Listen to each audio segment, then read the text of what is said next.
Nalilito ka pa rin ba sa reservation fee, down payment, and monthly amortization? Huwag kang mag-alala. Sa loob ng 1 minuto, ipapaliwanag ko ang pagkakaiba-iba ng tatlong ito.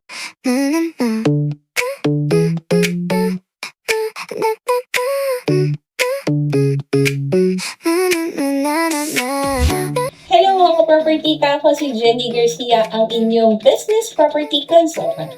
Welcome sa Home Buyer Academy with your ka-property ka.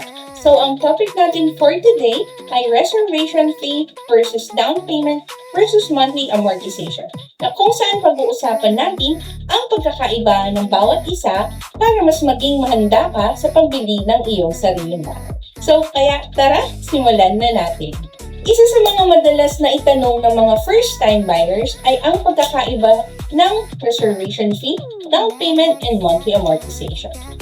Una, ang reservation fee.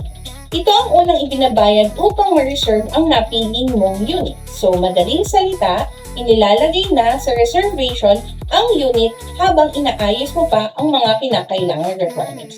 Tandaan na ang reservation fee ay may kanya-kanyang terms. Depende ito sa developer. Kaya mahalagang itanong mo kung ito ba ay refundable or non-refundable. Pangalawa, ang down payment. Ito ang bahagi ng kabuang presyo ng bahay na kailangan mong bayaran bago ang housing loan. Ito ay depende sa proyekto ha.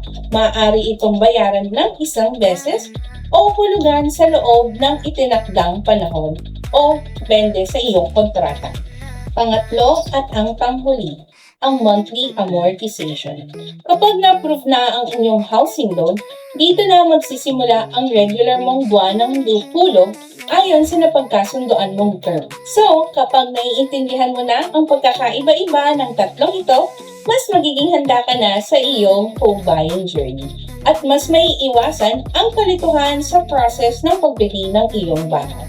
So, kung gusto mong matuto pa tungkol sa home ownership at real estate, sundan mo lang ang ating Home Buyer Academy with your ka-property ka.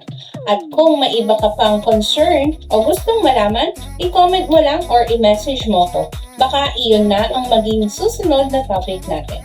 So again, this is Jenny Garcia, ang inyong ka-property ka na laging nagsasabing, magandang bahay, magandang buhay. Bye everyone! God bless!